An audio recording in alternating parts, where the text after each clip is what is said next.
Hello everyone, in this video I'm going to show you how to download and install WhatsApp application in your Windows PC or laptop that you're using.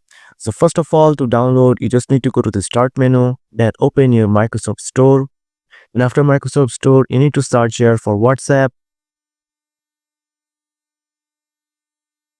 and after searching for the WhatsApp you will find this WhatsApp application here which is totally free. Then you just need to click on install here, and it will start to download and automatically installed in your PC. So you just need to wait for the download.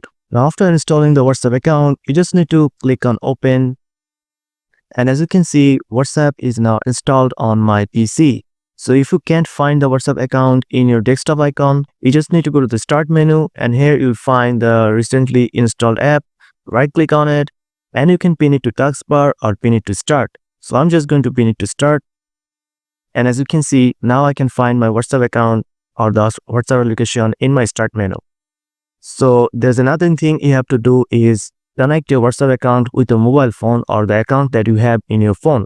So just click on get started. So the next thing that you have to do is scan this QR code from your phone. So just open your WhatsApp account in your phone, then tap on this three-dot menu in the right top corner, and here you'll find the option called link device. Tap on this. Then just tap on link a device,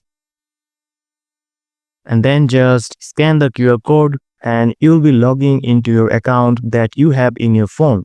Now as you can see, I have just connected the account that I have and use in my phone.